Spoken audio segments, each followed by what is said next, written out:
Hey, I'm Mathew Georghiou. I want to give you some tips on how to do good note-taking. Note-taking is a really important skill, and we're not really taught it growing up, and we're kind of left on our own to figure it out, and everybody kind of creates their own techniques, and I'm sure many of them are not very efficient. In fact, I remember when I was in college studying engineering, a few classes I actually did go to, I would see all my classmates furiously writing down everything the instructor was saying.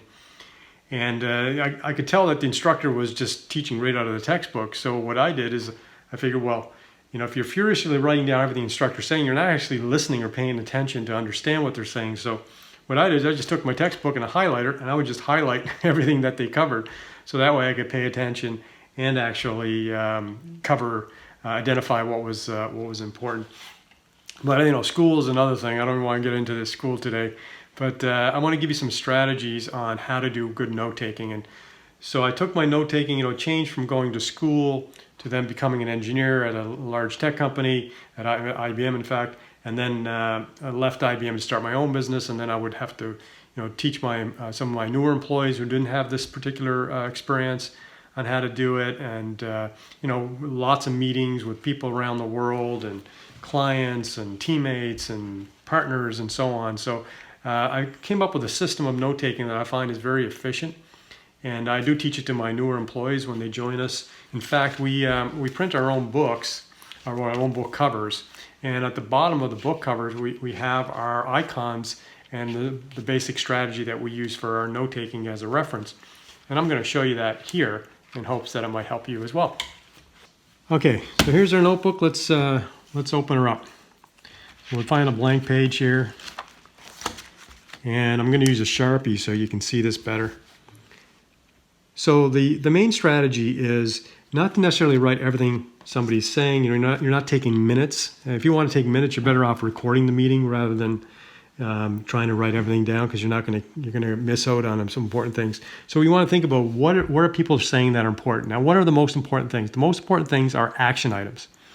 Things that you're supposed to do, or somebody on your team is supposed to do, or your client is supposed to do. So action items are the most important things that you have to mark down in meetings. And then, of course, while you're getting to the action item, you're having discussions with important conclusions.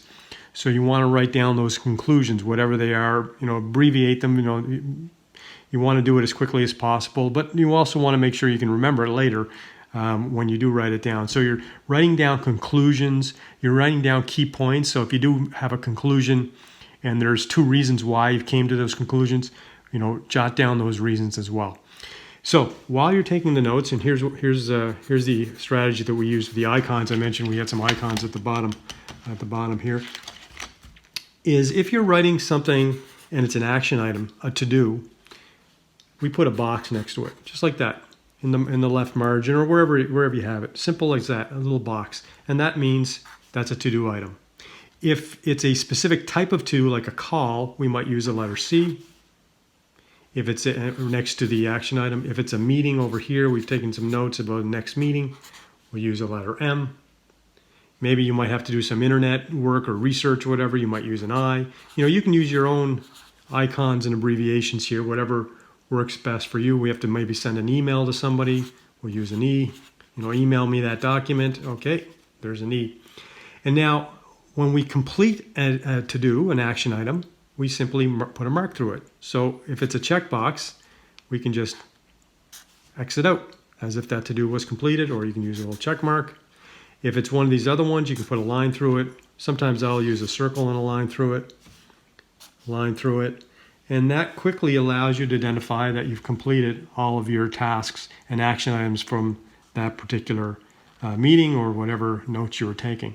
Now, here's the other thing we do as well, is as we complete parts of our notes, so, as I've completed these action items, or maybe I have some notes here that get transferred to a project management system or some other system, or they're assigned to someone else, what I do is I actually run a line down the middle of the page to identify everything that's been handled. So if everything here has been completed and handled, passed off, whatever, I'll put a line down the page, and maybe there's some things down here that haven't been. And then maybe at the bottom there are some things that have. I will complete the line down the bottom. But see, now there's no line here. And what that does is allows me to flip through my notes I can flip through my notes very quickly and see anything that's still outstanding. So very easy, quick reference. You can see anything that's outstanding. Plus, if you need to go back and look at any history, you've got your keynotes that you need. It's as simple as that. A few little icons that identify key points and action items, lines when things are completed. Oh, and there's one final thing, is we use an exclamation point, something like this, to identify priority items. So if anything becomes priority, or we know it's a priority, we'll put a big exclamation mark in the margin to tell us that that's a priority item. You know, you could use different colors if you had a couple of different color pens, but it's a very simple way, at a glance, you could see all the things that are important. And that's it. That's a simple note-taking strategy. I hope you might find it helpful. I'm Mathew Georghiou. See ya. Thumbs up.